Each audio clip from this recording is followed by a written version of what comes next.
Bonjour à tous, la vidéo précédente nous a présenté la notion de catégorie.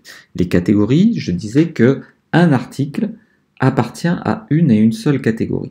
Néanmoins, quelquefois, on peut avoir envie de définir un article par un certain nombre de mots-clés, ce qui nous permettra comme ça de générer des pages contenant un ensemble de mots-clés.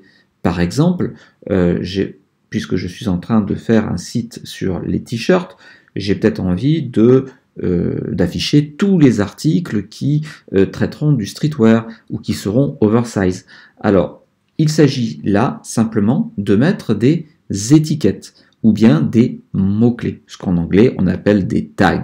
En fait, tag, étiquette, mots-clés, tout ça, ça signifie la même chose. Ça permet de définir, alors pas de catégoriser, mais en tout cas de ranger les articles par des mots-clés qui nous permettront de les retrouver.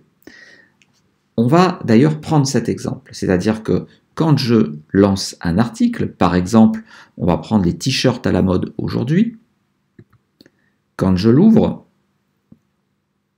eh bien, sur la partie droite, nous avions dans la section article la partie catégorie. Vous voyez que maintenant dans les catégories, on a deux catégories, people, culture et uncategorized, donc non classé. Par contre, juste en dessous, on a aussi une section étiquette. Je vais pouvoir par exemple dire que les t-shirts à la mode aujourd'hui, eh bien, je vais lui attacher à cet article deux mots-clés particuliers, le mot-clé streetwear.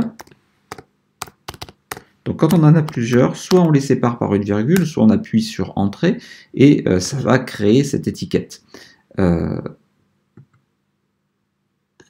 ça n'a pas créé, donc on va recommencer. Streetwear, Entrée, voilà, ça l'a créé cette fois-ci. Donc là, j'ai créé ma première étiquette, je vais en créer une deuxième qui va s'appeler Oversize. Voilà, donc là j'ai créé mes deux étiquettes à la volée. J'enregistre. J'aurais pu également créer les étiquettes comme nous l'avons fait dans la vidéo précédente par article, étiquette. Dans article, étiquette, je peux ici créer un certain nombre d'étiquettes les unes après les autres.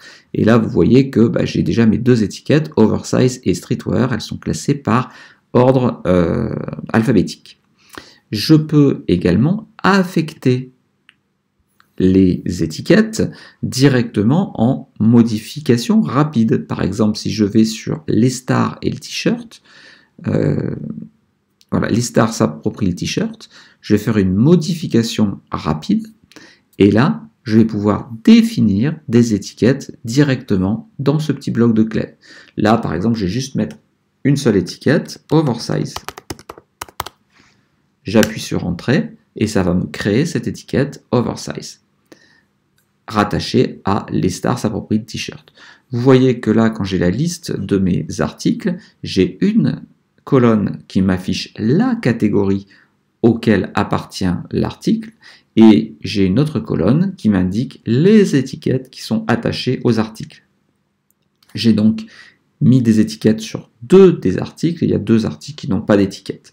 Voilà donc cette mini vidéo qui vous permet de bien comprendre la différence entre les catégories qui vont ranger les articles dans des boîtes, qui me permettront comme ça de placer ces boîtes dans des menus et afficher ainsi tous les articles correspondant à une catégorie.